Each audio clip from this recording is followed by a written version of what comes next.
Fighting Through, Second World War Podcast, Episode 97, Sniper Part 2. Featuring World War II snipers, their men, their guns, their story. More great, unpublished history. Gary Yee sent me this Second World War story. I once worked with a guy named Kong, and in World War II his uncle killed some Japanese officer at 600 to 700 yards. Open sights, M1 Garand. He tried to get a special rifle for that little job, but couldn't. But being an expert, felt he could still do a chest shot at that distance. They weren't actually out hunting for officers, but were looking for an artillery piece that was harassing the regiment. After a couple of days, they spotted a cave and watched. They had some binoculars. In the morning, an officer appeared and signalled for the gun to be moved out. The gun would fire a round or two and then be quickly rolled back into the cave before the Americans could retaliate. The scouts called the coordinates in, but the artillery never hit it. Finally, one officer suggested they haul an anti-tank gun into position and do some direct fire. The scouts objected as it would compromise their location, so the officer told them that they were on their own then and left them to it.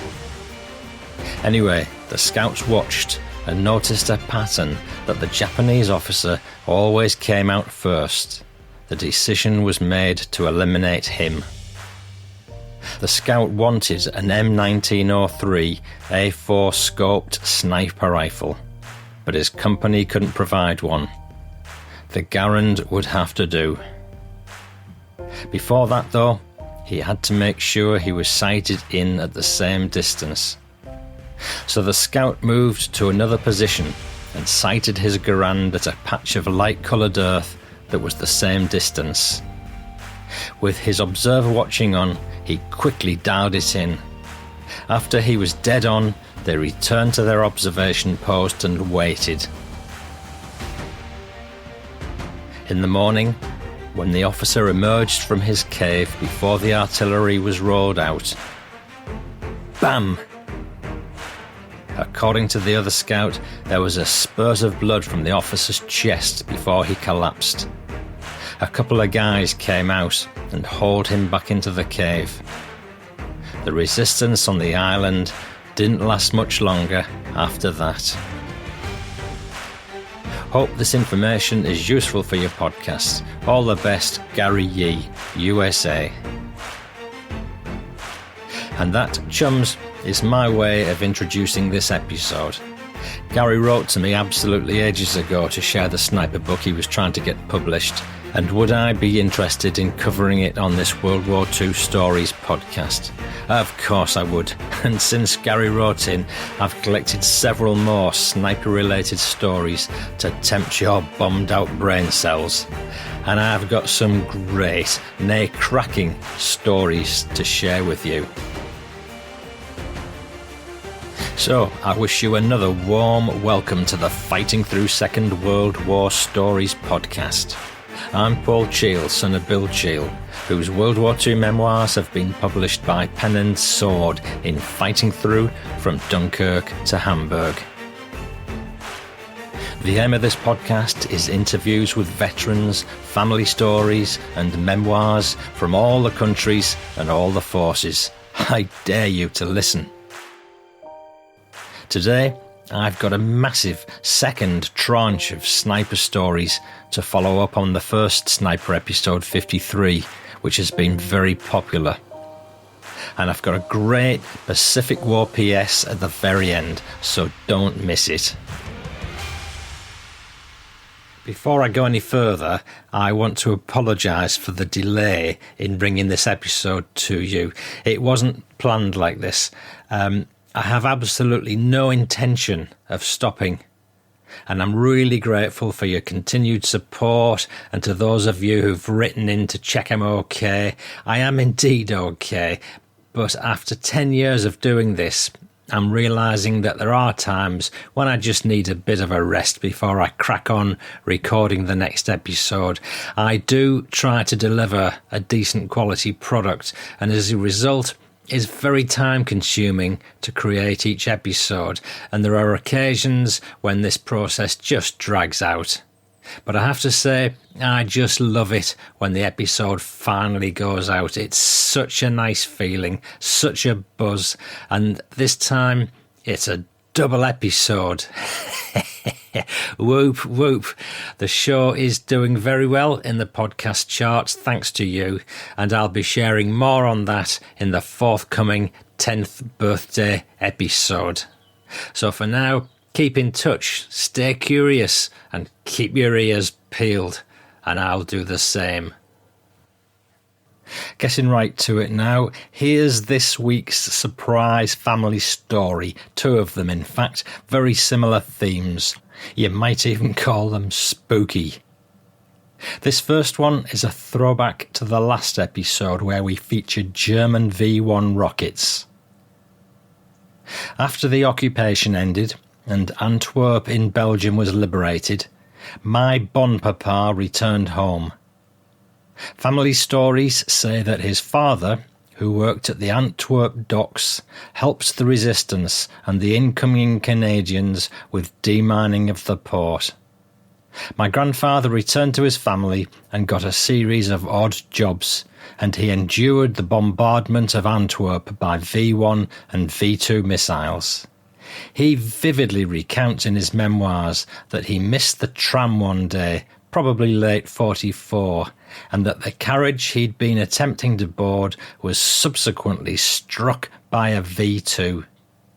It's my personal belief that this was a defining moment in my grandfather's life and influenced his personal and spiritual growth.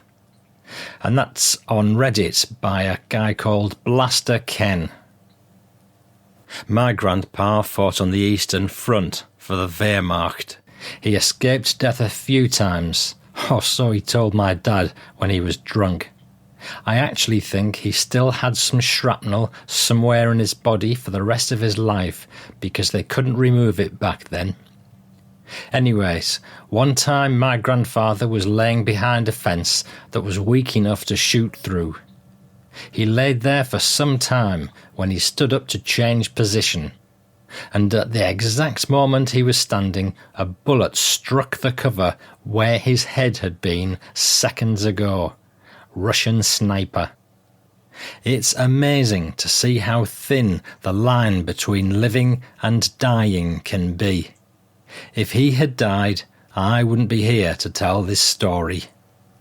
And that's another Reddit entry by Hardcore, and there's a link to these in the show notes.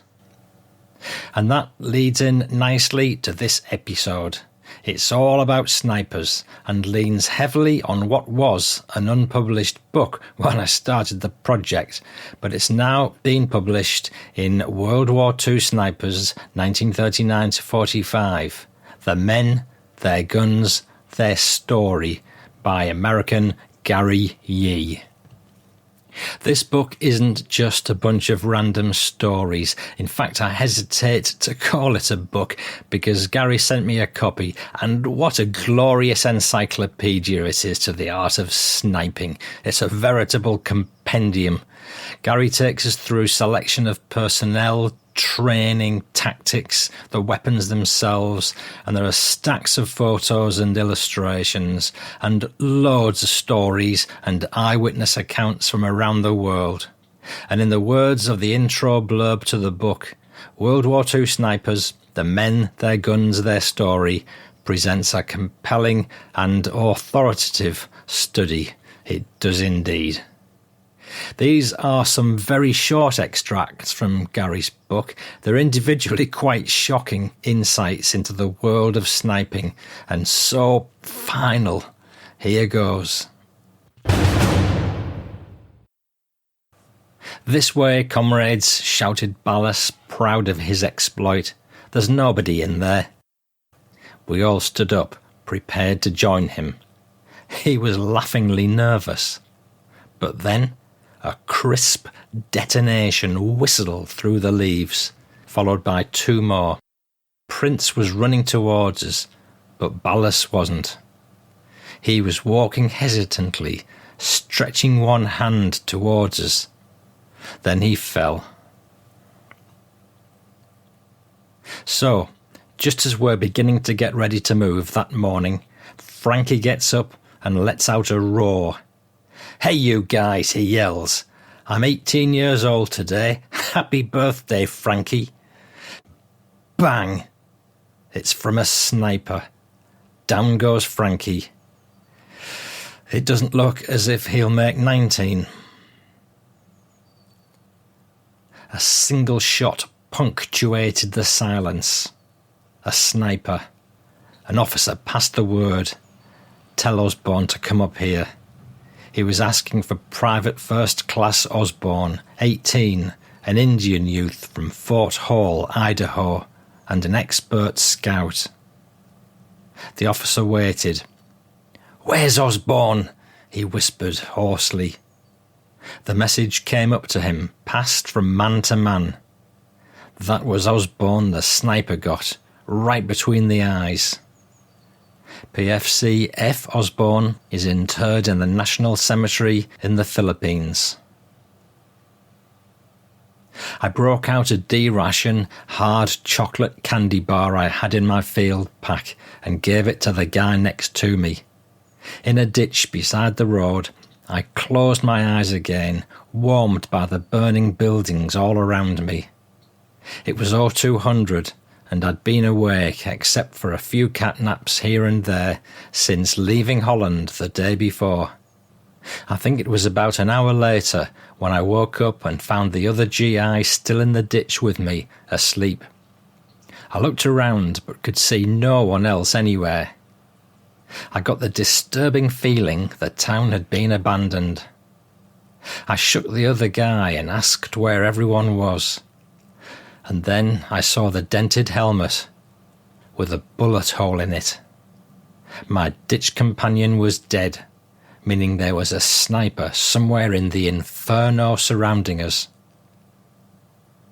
Gary uses those short stories at the beginning of every chapter in the book, so just to set the scene really, to whet your appetite for more. And here's just one of the longer stories you're going to come across. In the Vosges Mountains, near the French-German border, an American sniper was busy reloading his rifle.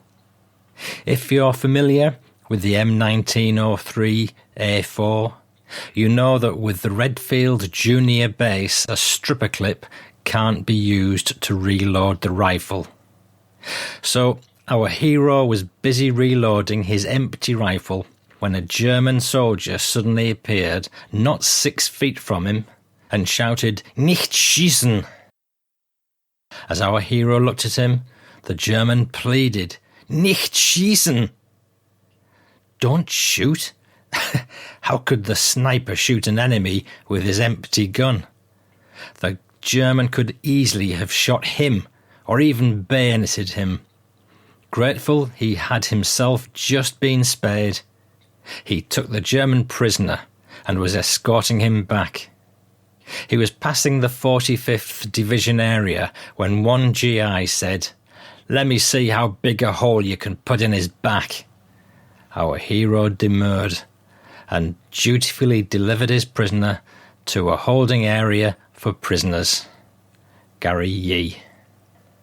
What can I tell you about Gary Yee before I get fully started? Well, there's a mammoth amount about his experience and qualifications which stand testament to his knowledge in this area, but you can read all of that in my links. And what impressed me, enthused me most, was the following little narrative about how his own interest in sniping first developed. While in high school in the mid-1970s, my introduction to sniping came from William Craig's Enemy at the Gates. In his classic account of the Battle of Stalingrad, Craig devoted an entire chapter to the duel fought between Vasily Zaitsev and a German super sniper. Zaitsev's memoir had been in circulation in the Soviet Union, and Craig must have acquired it. It wasn't available in English until later, and shortly afterward, a novelised version, David Robbins' War of the Rats, and a major motion picture based on Zaitsev's duel were produced. To my young mind, Craig's book was nothing more than an interesting read. Little did I suspect that decades later I would find myself voraciously reading any non-fiction book on sniping. Later, in the 1980s, when I became a deputy sheriff, my buddy Doug Chin and I applied for the FBI sniping school and were accepted. Doug and I never attended, since our department decided that the risk of an employee injury and temporary loss of personnel exceeded the cost of having trained snipers. Still, the interest remained, and Peter Senich's works on sniping became a reading mainstay. Later, long out of print classics such as Herbert McBride's A Rifleman Went to War and Hesketh Pritchard's Sniping in France were reprinted. American interest in sniping remained a niche market until Charles Henderson's book on Carlos Hathcock, Marine Sniper, exploded on the scene and captured the public's imagination. Henderson's book had a significant impact in two ways. First, it made sniping acceptable to the general public and inspired servicemen to emulate Carlos Hathcock. Second, it threw into the limelight the men who had often operated in anonymity. The public appetite demanded more sniping literature, and this fueled more snipers to pen their memoirs, or for descendants to publish their fathers' stories. So, that's the man's background. That's what fueled his interest. The blurb to the book includes the following overview on the book. Each of the warring countries had its own unique methodology for selecting and training snipers. They recruited hunters, outdoorsmen, competitive shooters, and military veterans to take on this highly skilled role. They were deployed to ensure battlefield dominance and to instill a paralysing fear among the enemy. Yee tells the stories of these soldiers, who were both admired and at times reviled by their own comrades. I want to dip straight into the book now for the 10th time. Pretty early on in the book, Gary takes the opportunity to illustrate the variations in what defines a sniper, starting with Omaha Beach on D-Day. Lambert had landed on Omaha Beach from the same landing craft as Staff Sergeant and Medic Ray Lepore. Now Lepore's lifeless body lay beside him. Whether the fatal bullet had been fired by a German sniper hidden in a trench overlooking the beach, or by an ordinary infantryman, will never be known. A similar ambiguous sniping attempt took place the same day on Sword Beach with the British 1st Special Service Brigade led by Brigadier Lord Lovett. His piper, Bill Millen, was leading the commandos with Lovett trailing a few paces behind. As they passed a row of poplars, Millen spotted a German in one of them. The German fired. Millen stopped his playing while Lovett dropped to a knee. Several commandos charged forward, firing their guns angrily in response. They were joined by Lovett, whose rifle also chimed in. The German rapidly descended and sought cover in a cornfield. The commandos killed him there, dragged his body back and dumped it unceremoniously onto the road. If he was indeed a sniper, he was a novice. While German snipers were trained to use trees, this one had chosen his nest too close to the road and was therefore visible to his intended victims. Whether a soldier was killed by a sniper, a regular infantryman, or even a wayward bullet is impossible to determine. In the confusion of a battlefield, to discern or attribute a shot to any particular individual is near impossible. Not every long-distance shot was fired by a sniper, and stray bullets can be deadly too. The adage that even a blind squirrel occasionally finds a nut comes to mind. Thunderbird Private Stan Richardson qualified as expert with the M1 rifle. In Germany, his training was put to the test. And he said, "As I watched, I could see a German soldier running toward the town. He wasn't much of a target at 500 yards, but I felt I had to at least shoot in his direction. I took aim, gave him a little Kentucky windage, estimating where he'd be by the time my bullet got there, and fired. I couldn't believe my eyes when I saw him fall." Private Richardson was no sniper, just an ordinary rifleman who was skilled with his rifle. Del Schultz was among the Marines in the first class of the West Coast School. He was enlisted into the Corps at age 17. Like other Marines, Schultz underwent marksmanship training and was anxious to learn the results. I waited to hear how I'd fared in the first phase, but heard nothing. Finally, a guy approached me one day and said, "You have to reshoot." So I did. Once again, I heard nothing. Then the same guy requested that I shoot the course again, but I would have an NCO by my side. Silence. This is when I started getting a little scared. When I received a third invite, this scared the hell out of me. At that time, I already knew I was skilled. My rifle practically grew out of my finger. I craved to be an expert rifleman. Finally, on the designated day, I reported to the range where a large set of bleachers was set up for an audience. 20 to 30 brass lined up to watch me. I didn't know what the hell was going on, but I knew I had to perform here and now.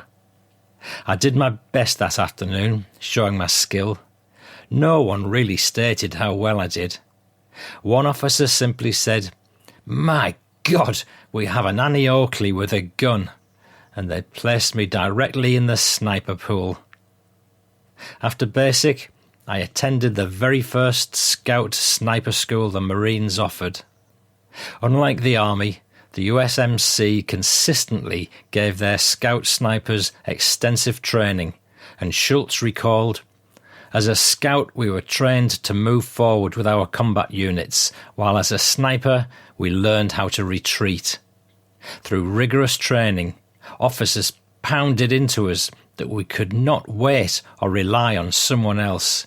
We must plan an escape route on our own. Relying on one's own intelligence and will had to be balanced by orders from higher up." In the field, Schultz applied his training as a scout. I relied on my eyesight, my hearing, and my senses to alert me to the possible danger ahead. I learned how to operate by placing myself in the enemy's shoes. I thought about how they would defend themselves. I moved ahead slowly, as deliberate as possible, and listened intently to the silence ahead of me. Understandably, because of the trauma associated with recalling bad memories, Schultz only shared few insights into his activity. I travelled light, with no extra ammo, just a rifle I carried at all times. I slept with my rifle. One needed intelligence and endurance. Once you got in, you stayed in. We were not the down and dirty frontline operations like the Army. We were trained as scouts, spending a lot of time observing the enemy through field glasses. Then eventually we moved in and did the job that was required of us.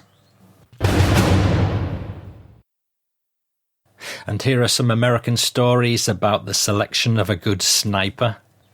In America, there'd been little consideration given to sniper selection in the early 1940s.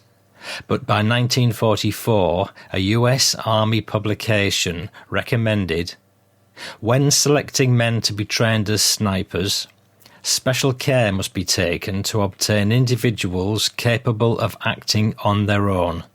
This means steady nerves, physical strength and agility, patience and judgment, and above all, they must possess good eyesight and be natural marksmen. It's apparent that the Army had recognised by then that the key to sniper effectiveness was personnel selection. Naturally, this began by selecting men who were already excellent shots. Second, the candidate or aspirant must have the fieldcraft or be able to be trained in fieldcraft. With respect to the former, Native Americans with some traditional upbringing enjoyed a huge advantage. Within each platoon, several men will be given sniper training.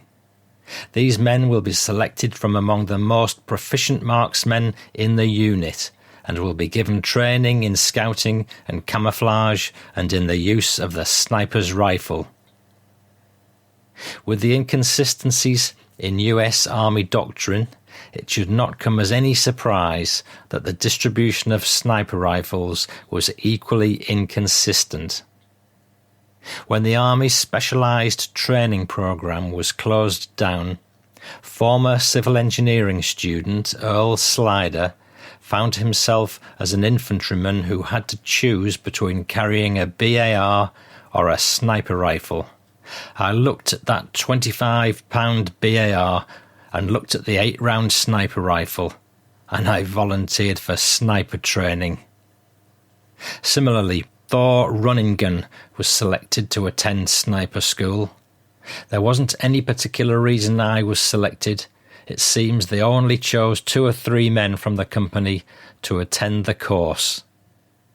Easily the most unusual soldier to possess an M19 or 3A4 sniper rifle was 384th Artillery Battalion artilleryman Jim Kendall. Their guns being long-range, the artillerymen should never have to resort to using small arms to defend themselves, but as with other artillerymen in his battery, Kendall wanted something to protect himself with. Kendall found his and carried it until a lieutenant ordered everyone to surrender unauthorised weapons. One did not have to be a trained sniper to be issued a sniper rifle, and one could be a trained sniper but not be issued a sniper rifle. Private Ted Gunney of the 99th Infantry Division was issued the sniper rifle because he had shot expert at boot camp.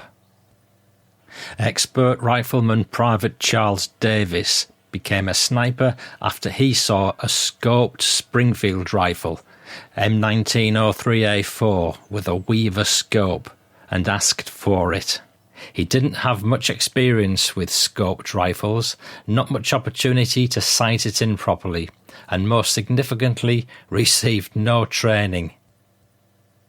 Without any sniper training, Private John Bistreaker, 1st Infantry Division, remembered momentarily having a sniper rifle. A lieutenant, who was a 90-day wonder, called me to his command post, gave me a sniper rifle, and told me to find a tree and start picking off Germans. Luckily, his captain intervened. "Bistreaker, where are you going with that weapon?" I told him. Briggs said, "Give me that rifle and go back to the lieutenant and get your M1 and tell him that I want to see him." The artwork for this episode is of Private First Class Edward J. Foley. There's another photograph of him in the show notes. When Private First Class Edward J. Foley, Company G, 143rd Infantry Regiment, decided the chances for his survival as a sniper would be short, as it attracted too much fire against him, he exchanged his sniper rifle for an M1 Garand. Additionally, he discarded the helmet camouflage to appear like any other infantryman in his platoon. Another trained sniper who exchanged his sniper rifle for the M1 was Thor Ronningen, who after his first battle disliked its slow rate of fire. It appears that one could not be compelled to use a sniper rifle in the US Army. I want to go over to the theatres of war now, starting with the Western Desert. Near Tobruk, when one Gurkha grew weary of being shot at by a German, he armed himself only with his kukri and disappeared into the darkness. He returned 1 hour later with a matching pair of ears. Inside Tobruk, the Australian garrison was annoyed by a German sniper. Sapper Sidney Parcell of 1st Field Company Engineers was among them, and he remembered, "We were holding that post despite its dangerous position. Some of that sniper's bullets came particularly close, and it shouldn't have been a laughing matter." With no sniper of their own to neutralise the German, one Australian resorted to taunting him instead. Each time the German fired, the Australian raised his rifle butt first and waved it back and forth to indicate a miss. Apparently, it angered or unnerved the German. Sergeant Parcell continued, "I don't know if the German signals are the same as ours, but the sniper completely lost his block. After each flag wave, he sent in a vicious burst of fire, and his aim got wilder and wilder. Ultimately, he was right off the target." I want to take a more extensive segment from the book now, and this is about Operation Torch, the Allied invasion of French North Africa. 1942, November the 8th. America's entry into the European theatre of operations began with ground forces staging through England before departing for Africa. Operation Torch saw forces landing in Morocco and Algeria. And if the Allies thought the Vichy French would welcome them with open arms as liberators, they were mistaken. True to the armistice with the Germans to protect the sovereignty of Vichy French soil, the French fought the Allies. The landing at Safi, south of Casablanca, began with 2 APD high-speed transport destroyers dashing in and disgorging soldiers into landing craft. It was not without casualties, and one correspondent recalled, "Master Sergeant Frank Heinz of Covington, LA, was standing on the beach when a sniper's bullet ploughed through the head of his buddy. A major standing nearby told me to go get the sniper," Heinz recounted. "I rounded up 6 men, and we started off when the major shouted, 'Hell, wait a minute, I'm going along too.' He did, and we got the sniper too." In another incident, a French sniper was in a tree and shooting at the Americans. According to William H. Hull, his sergeant opened on the tree with a Tommy gun and removed the threat. Casablanca was captured on November the 11th. Even then, some franc-tireurs fought on, and former Pennsylvania Governor Lieutenant Commander George H. Earle was walking in Casablanca when a bullet struck near his foot. Of the 3-pronged invasion, the easiest was that of the Eastern Task Force, Lieutenant General Kenneth Anderson. It landed in Algeria. Embedded with the American troops was journalist Ernie Pyle, who reported the death of an American at the hands of an unseen assailant. They started back in their jeep to a command post several miles to the rear. Captain Gale was sitting beside the driver. Sergeant Harrington was in the back seat. The top was down and the windshield folded flat and covered, for a windshield can create a glare that makes a perfect target for snipers. It's funny the things a man learns in war. For instance, the soldiers were issued sunglasses before coming ashore, but they had to abandon them because the glasses caught the sun and made them nice targets. The three drove on along the highway among vineyards under a warm African sun. Everything was quiet. The Algerian phase of the war seemed about over. Suddenly, the driver, for no apparent reason, fell over his steering wheel and the jeep swerved. Blood splashed down over his uniform. He never uttered a sound. Unheard and unseen, a sniper's bullet had taken him just over the right eye. He died instantly. Harrington reached over the body and grabbed the wheel. Captain Gale got his foot around the dead driver's leg and shoved the throttle to the floor. 2 more shots zipped past, but missed. The jeep roared on down the road and out of danger, with one man steering and another man at the throttle. The 1st Infantry Division, nicknamed the Big Red One, landed on November the 8th in Algeria as part of the American landing force. BAR man Private Demetrius Lipka was among them. They advanced westward toward Oran, and on the next day Lipka encountered a franc-tireur. The name comes from patriotic French civilians of the Franco-Prussian War 1870-71 who took up arms, fought as irregulars and sniped at the invading German army. That morning we continued our advance.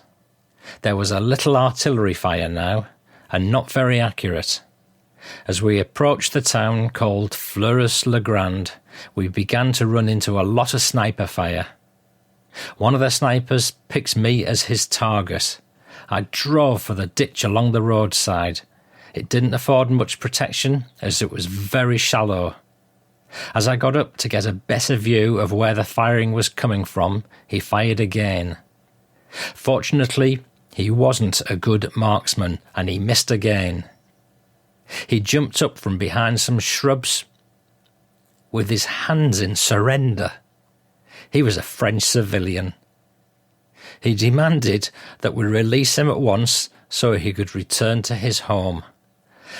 I don't know what his eventual fate was, but he wasn't released at that point. Fleurus-le-Grand was captured after its light resistance was brushed aside. UP correspondent Phil Ault landed with the troops on Artsu Beach, 25 miles east of Oran. Fighting their way there, they found themselves at the city's outskirts 2 days later. After dawn on Tuesday, I hitched a ride on an infantry truck going forward and was told that the infantry's overnight march had put it 2.5 miles from the centre of Oran, despite fire from batteries on a height overlooking their right flank. At 9:15 a.m, I boarded a jeep for a dash to advance headquarters. The officers aboard were armed with Tommy guns, pistols and hand grenades, ready for instant heaving. The jeep dropped me off at the headquarters and continued on its way. 10 minutes later, the driver was killed by a roadside sniper.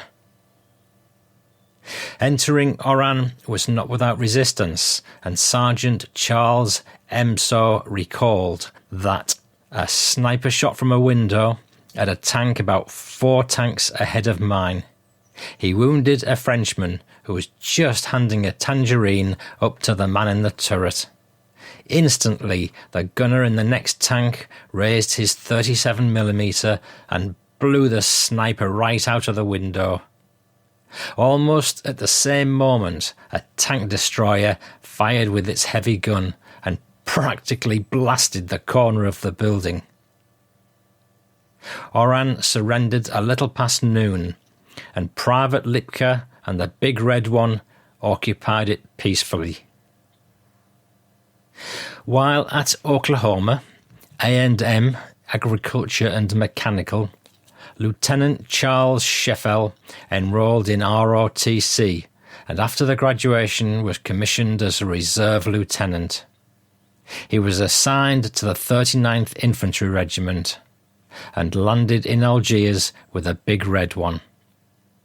After Algiers was secured, the 9th and other American units advanced in Tunisia to envelop the Africa Corps and other Axis units being chased there by the British 8th Army. That would have been my dad and his pals.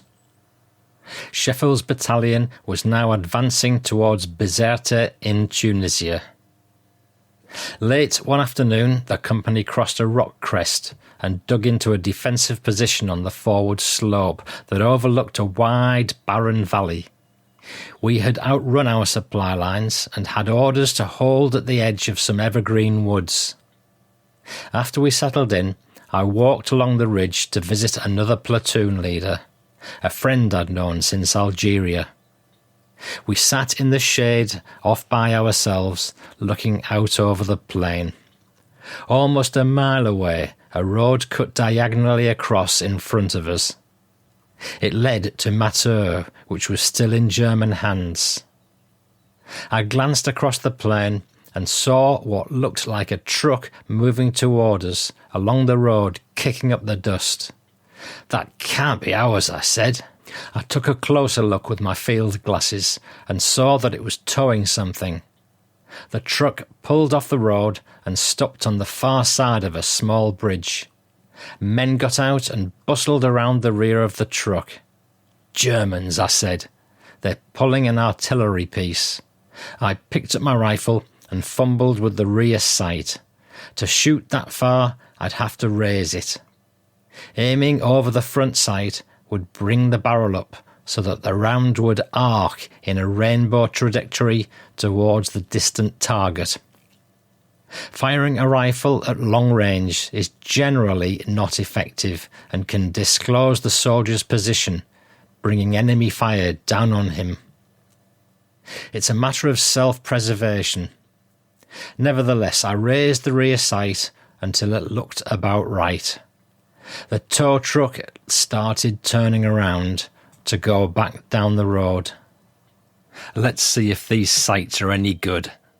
I lay in a prone position, drew a bead, held my breath, and squeezed off a round. "He's down!" yelled my friend. Incredibly, at more than half a mile, I had hit one of the Germans. The rest ran to catch the truck as it drove away, leaving the gun sitting there. Those soldiers were obviously support troops, not infantrymen. My silent kill had scared them off. They never heard the crack of the bullet because it hit the guy, and I know they didn't hear the muzzle thump, not that far away. If they did, it would have sounded like somebody stepping on a stick. Driving the Axis north from Libya, the British 8th Army included 21-year-old Coldstream Guards Captain the Lord Leveson, who was also a nephew of then British Queen Elizabeth, mother of Queen Elizabeth II. Accompanied by Drill Sergeant Kent, they belonged to a reconnaissance party approaching Medjez El Barb when they spotted a 7-man German patrol on a hillside that was 600-odd yards away. Captain Leveson's first shot winged a German, but Kent told him his distance was spot on.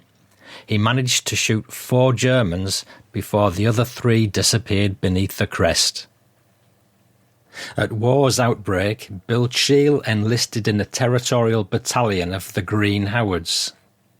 Territorial battalions were supposed to remain at home as a defence force, but the need for men was so pressing in 1940 that they were sent without any rifle instruction to France as a labour battalion for the British Expeditionary Force. Besides a lot of digging, they had some makeshift weapons instruction, and the battalion received its sole Bren gun. Despite orders to discard equipment, they took it with them when they evacuated at Dunkirk.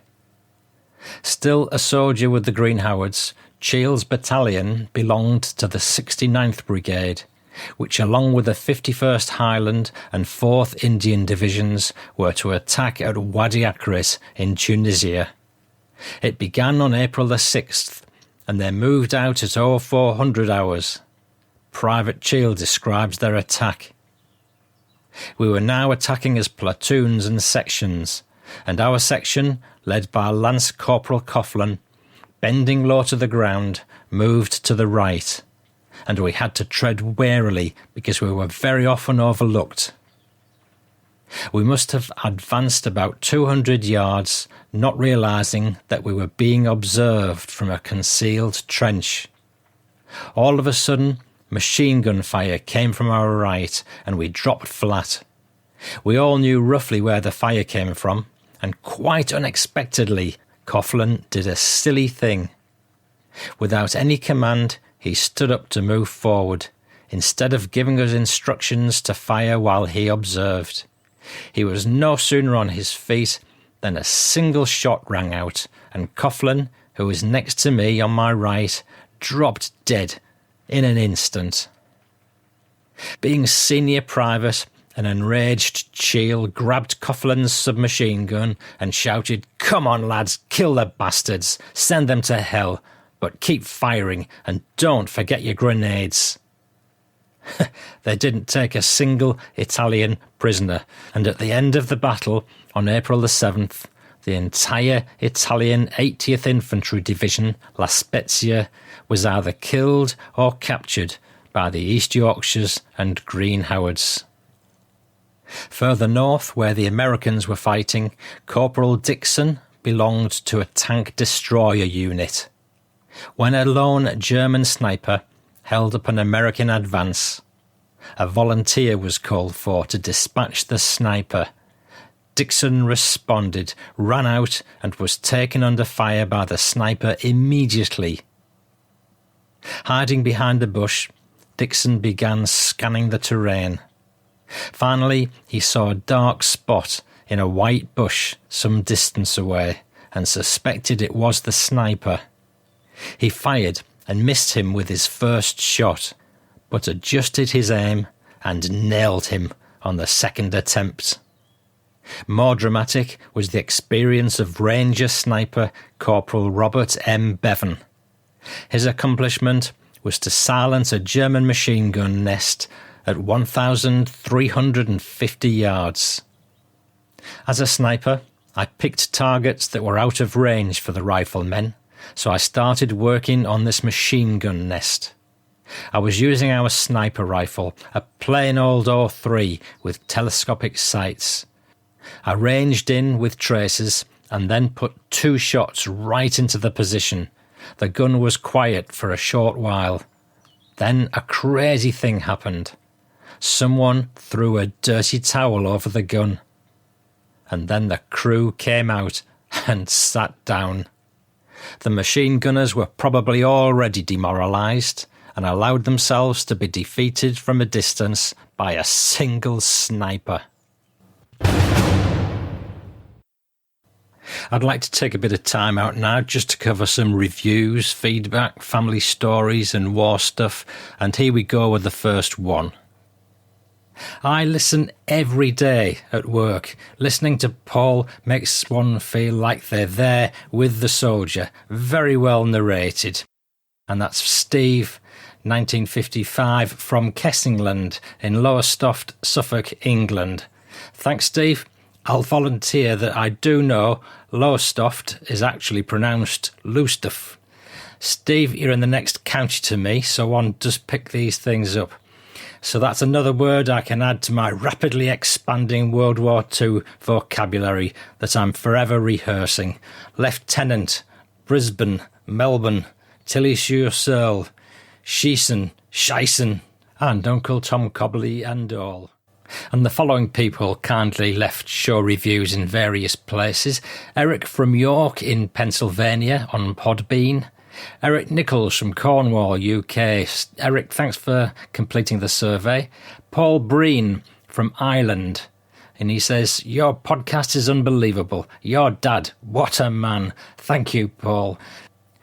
Bonnie Gordon Ellis from Canada tells me, I had an uncle in Moose Squadron during the war for the Canadian Air Force, William Keeler, and an uncle in the Army, Athol Gordon, as a mechanic. My father-in-law, James Ellis, was in the Royal Canadian Air Force, and he just passed away this year at 99 and a half years old. My father was too young to enlist, but volunteered on an airport in Pendleton, Ontario, Canada, and after the war, he and his twin bought a trainer and flew it.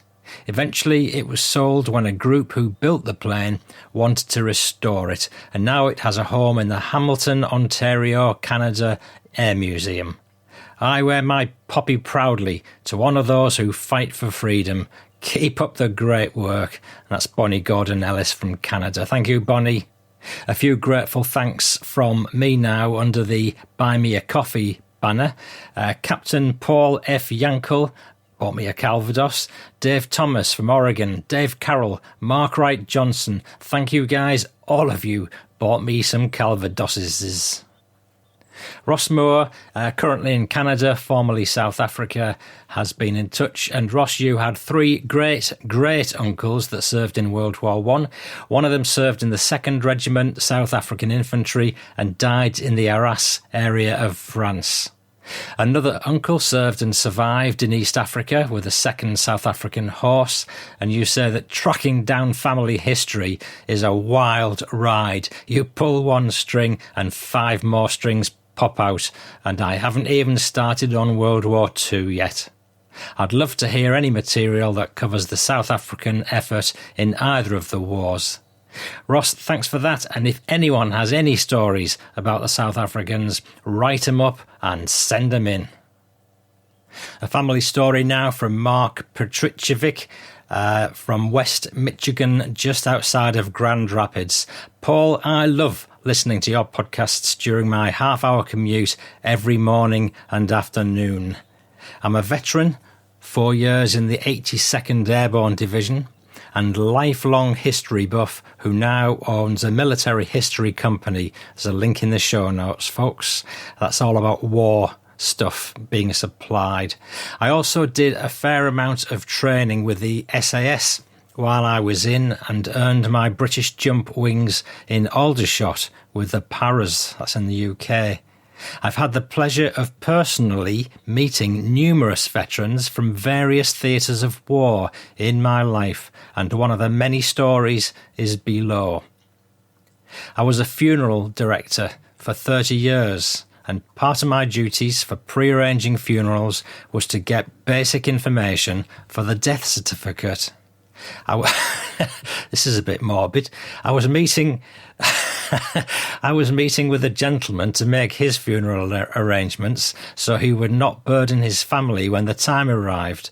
One of the many bits of information I need to get is, are you a veteran? And he replies, kind of. Me, well, sir, it's like being pregnant. You either are or you are not. So he replies with this story. I was 13 during the war and could not wait to go kill me a Nazi, so I ran away from home and joined the army. I was a big kid and had no issue convincing the recruiter I was old enough. I went through basic training and shipped out to Europe. I ended up in Operation Dragoon on D+3. We were in a camp a few days later, and they said we were going to be moving to the front and to get ready for action. I thought, here's my chance to go kill me a Nazi. I could not wait.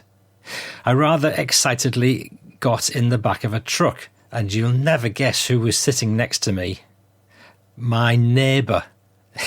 He proceeds to grab me rather roughly by the ear and yanks me off the truck, taking me directly to the nearest officer. He tells the officer I was way underage and had run away from home to join, and my parents had no idea where I was. Within hours, I was on my way back home. So kind of turns out to have been the right choice of words, Mark. Thank you for that, Mark. I've got another email here from young Lewis Trevitt from Waiheke in New Zealand. Hi Paul, I have news. One of the deep massagers on the island is called Mama Yenny, and she has a Dutch husband who was born before the war. During the liberation of his village in Holland, he hid in a barn but left the door open. An American grenade hit a tree outside the barn and exploded, putting shrapnel in his right shoulder. After the battle was over, an American medic found him and put him in his jeep and took him to a hospital full of wounded Americans where he was treated. I think the reason he didn't go to a civilian hospital was because it was an American grenade, therefore a military wound and not a civilian one. All of this he told me while my mum was getting a massage. Thank you for that, Lewis. It reminds me of an old lateral thinking problem. This thing about which country owned the grenade he was hit with, and the fact that it was an American grenade means he was treated in a military hospital. The lateral thinking problem's about a plane where it's flying. It's a plane full of Italians flying from Germany to France, and it crashed exactly on the border of the two countries. The question is, where would they bury the survivors? Think about it, and I'll try to remember to tell you the answer in the PS. So it's a plane full of Italians flying from Germany to France, and it crashes exactly on the border of the two countries. And where did they bury the survivors? Think about it. And Lewis, I was only teasing it when I pronounced it Waiheke. I know it's Waiheke. So I couldn't resist that. Julian Petter has been in touch. Hello, Paul. I'm researching the story of Avro Lancaster PB 958F2P, which took off one morning in March 1945 from RAF Downham Market on an air raid to Hamburg.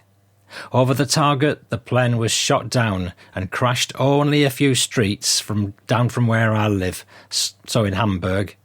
Of the 7 crew, only 2 managed to bail out, with one becoming a POW, while the other, Flight Sergeant Kevin George Clark, was also captured, but handed over to the Volkssturm, that's the sort of civilian militia, who had him executed the same day. With the help of many archival documents, I was able to piece back together Flight Sergeant Clark's final moments, and I'm working on a retelling to commemorate his and his crew's sacrifice. Nevertheless, I was wondering if you had any information, tips, contacts, etc., where one could search for more documentation. Thank you in advance, Julian Petter from Holland. Julian, thanks for that insight into your research. Great stuff. I'd recommend you look at the research tab on my website at fightingthroughpodcast.co.uk, because all my favoured links are up there, including the excellent www.talk.com forum, which is always a good place to start. And there are quite a few good Facebook groups on a huge variety of World War II subjects, not the least RAF Bomber Command crews. So look those up, do your research, and if you come up with a story, give me a shout and we'll have it on the show. Thanks again. Quick shout out. We can't resist that. I can't resist this one. Shout out for Masters of the Air, the series on Apple TV. We got to do it. It features the American 100th Bomb Group of the mighty 8th Air Force, based in England. All about the air war over Germany, with American bombers carrying out daylight raids over strategic German targets such as Bremen and Berlin. It's been met with both critical acclaim and cynical derision, It's been lambasted for its inaccuracies, but lauded for its action scenes. I've exchanged comments with one or two listeners, and I've been amused most of all by a Masters of the Air bingo card sent to me by listener Derek Whittle. Hello, Derek. So the idea is you keep an eye open on the tropes and cliches on the card. So that's common phrases used in the movies, and see if you can spot any of them. So to name just a few, here we go. There was Glenn Miller music. Yep. First Nazi attack being a complete surprise. Yep. Oh no, the bombs won't drop. Pretty sure that was there. Can we fly on one engine, Captain? Absolutely in there. Don't you die on me. Yep. Look after my gal for me. And a British pub punch-up between the Yanks and the Brits. Tick for both of those. And so it went on. If you want to see the rest, there's a pic in the show notes. I didn't quite get a full house, but I'm pretty sure I got 2 or 3 lines worth. But all humour aside, as much as this really is just a story, albeit based on true history, it still pretty well depicts the boredom, the action, the tragedy and the triumph of that theatre of war. And above all, it has served very well to remind me of the service of so many of the characters covered in this podcast who served in one of the flying forces. There was Sidney Stevens, pilot, Claude Reynolds, rear gunner, the crew of Lancaster Lily Mars, my dad's pal Don Savage as rear gunner, and Canadian pilot Bertie Delacour, both killed in action. And last but not least, Robert Binzer, the Indiana Hump pilot who flew to China. Fill your boots with those splendid episodes if you haven't already. And so many elements of this movie bring alive the actions that these men went through. For that, I think it's mission completed. And as Derek added, the CGI, of course, was incredible. And a last word, if you hanker after more on all of this, go no further than a recent episode of the Mighty Eighth podcast with Johan Tasker and Mike Peters. And it really is an extremely authentic show to listen to, so give it a try. This next bit of war stuff, you may already be aware of it, but it deserves a mention for posterity. It's the recent news of an unexploded bomb, a UXB, in Plymouth, UK, which caused 10,000 people, 10,000, to be temporarily displaced from their homes, including 3,000 who had to leave their homes for 3 days. And it was a 500-kilogram UXB. Wow. And some bloke found it in his back garden. There's a distinct connection with this bit of news, or between this bit of news and the Kisses on a Postcard episode, which of course was based in wartime Plymouth. Have you got any gum, chum? A highly recommended podcast you might like to catch up with called Battle Walks, brought to my attention by Derek Whittle. I took a listen to it and a recent episode of it, and that tells you almost everything you might like to know about the Battle of Arnhem. Veteran battle guide Joe Cook, also from Norfolk in England, expertly talks us through the ins and outs of that one bridge too far. That was a seriously good job from Joe. That's Battle Walks. I put that transition in just to make sure you're paying attention. This next segment is called Digging Up the Garden, and it's a bit of a sweet and sour thing because you'll wonder what I'm on about for a minute, but stay with me. Somebody posted on Reddit, tell me what you've found digging up your garden to make me feel better. I decided to take up our 20-year-old rotten decking and level our garden a bit, then make a seating area. Underneath that was a crap load of hardcore. I rented a skip and digger, then I hit a small mountain of concrete that's been dumped there. I tried the other side and found an entire retaining wall that had been filled in. I'm done. Wife hates me, kids hate me, I hate me, my back hates me, and I hate the builders. And that's in the Gardening UK Reddit forum, posted by Harry P22. Get on with it, Paul, you may say. But there is a point to this, because there's one item of World War II historic interest. But just before that, here's another one. Fun Airport found at least a whole wheelbarrow full of full-sized bricks and breeze blocks. A Lucasade bottle with orange liquid in it. I question if this was actually Lucasade. Oh dear. Finally, No Idea 99 wrote, I once found a motorbike wrapped in a sack. From the edge of the bike, we believe it was buried during the Second World War when the army started requisitioning vehicles for the war effort. We think it was buried, and then the owner died in the war and never came back for it, finding that was a bit of a surprise. Now there's a family story we'll probably never get down to the bottom of. It's kinda sad really if it did belong to someone who never returned after the war. I want to share a quick update on the book by Master James Papaglia. Now, we covered it in the last episode. It's called The Secret Drop, a kid's World War II adventure, and it's now available on Amazon. It's a great book to help kids learn about the history of World War II, and there is a link in the show notes. That's The Secret Drop. I've got a few quick, funny but true stories to share with you now. The first one about the Battle of the Bulge. And during the Battle of the Bulge, Allied troops were put on edge by reports of English-speaking Germans dressed and equipped as GIs roving behind the lines. Bradley was almost shot by a sentry who challenged him and asked him the capital of Illinois. Bradley gave the correct answer, but the soldier thought it was Chicago, not Springfield. It got sorted after some unpleasant moments. Oh dear. There's a series of plaques at the Normandy Museum with stories from veterans.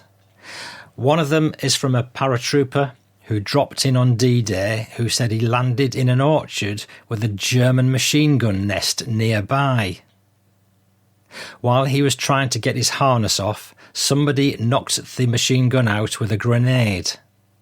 And then a few seconds later, he heard the click of one of those cricket things they used to signal each other.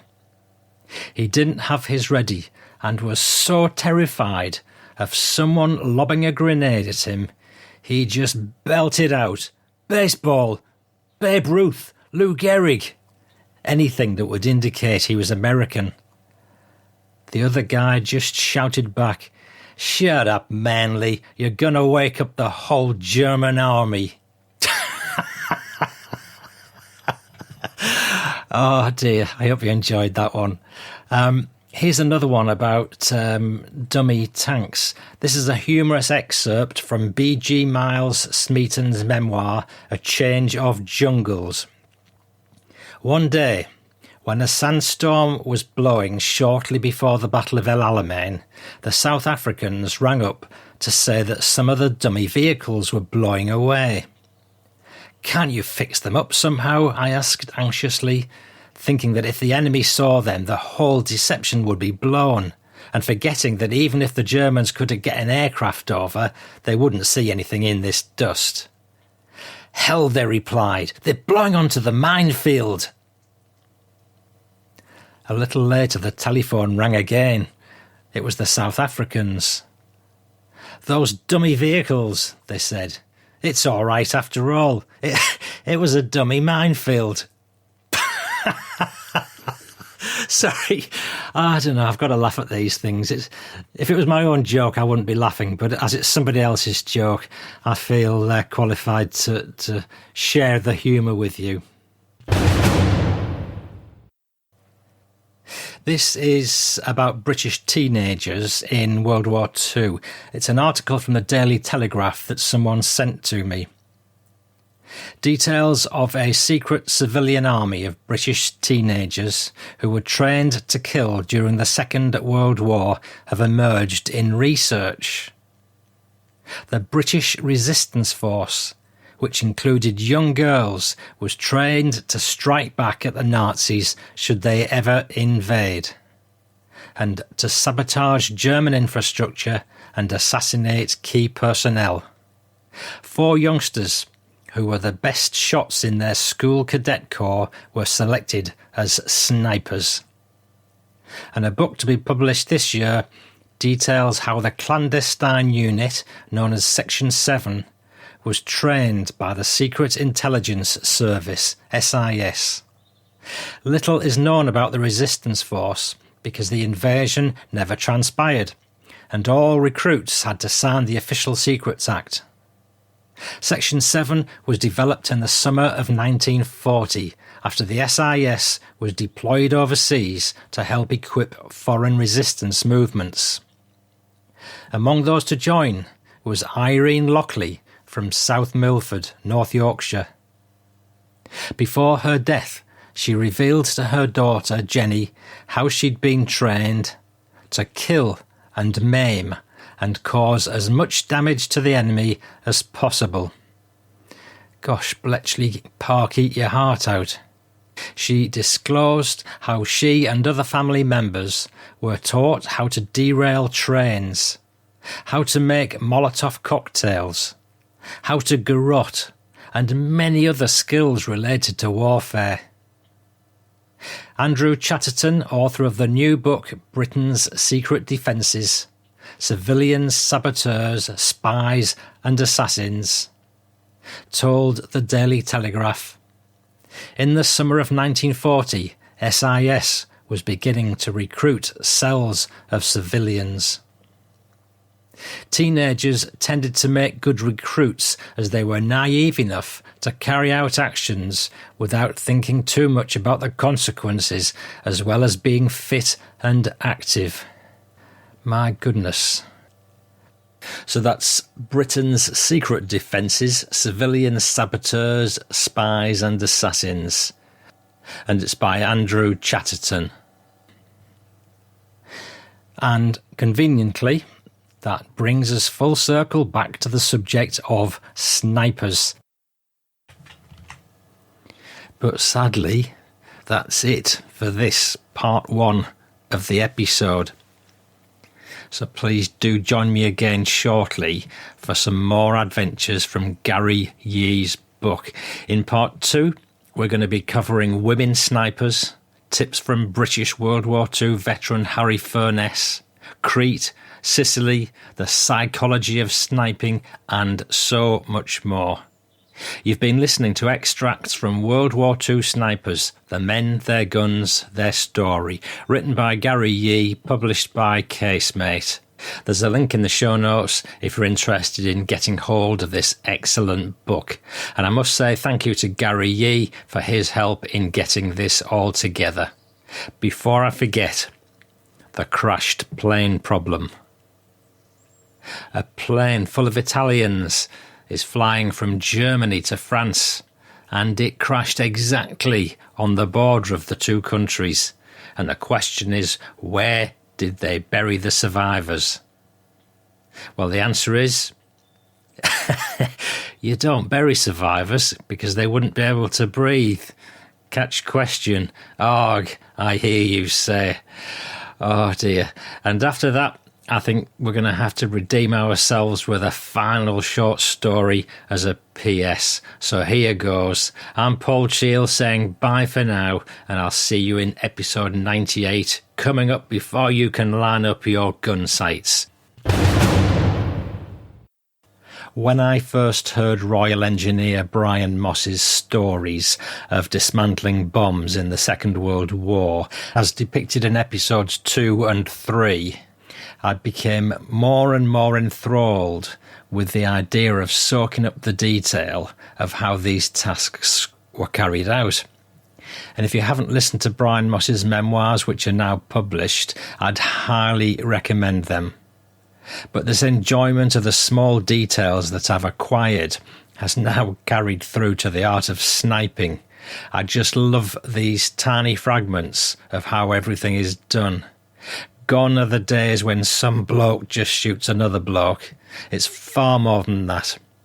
Anyway, slightly in that vein, Gary Yee sent me this one from the Western Desert. Paul, here's a non-sniping tidbit, but it has all the aspects of preparation for a shot. A rangefinder was brought in to confirm the distance. A gun was set up, ready to engage. The target had established a pattern. This incident took place in the Western Desert near El Aguila, 450 miles from Tripoli and 700 miles west of Alexandria. The El Aguila position was direct in front, and facing us about 700 yards away were Italians with a stiffening of Germans.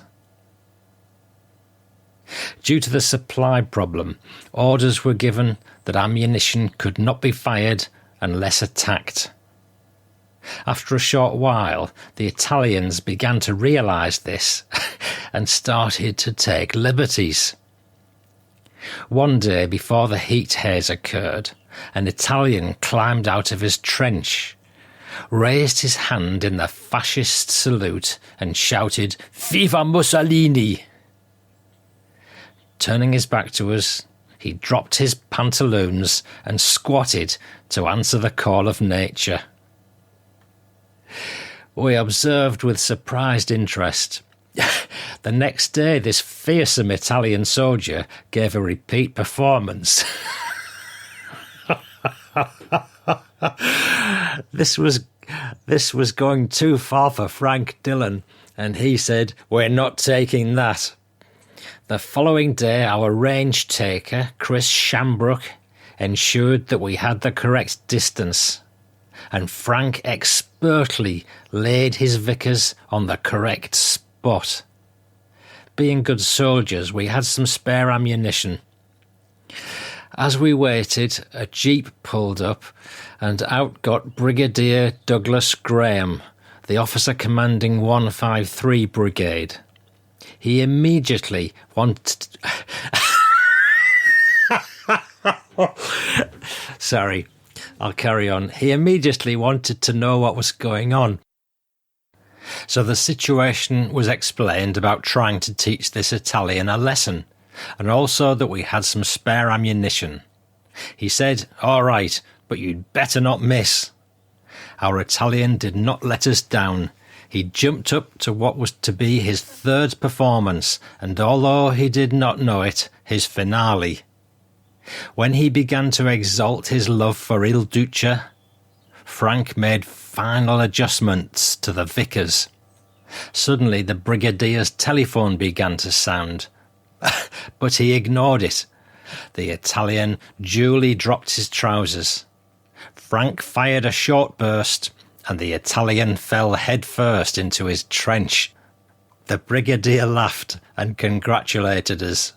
A wound in the bottom is not generally considered life-threatening, but the next time that Italian used the toilet, he would have to decide which hole to wipe.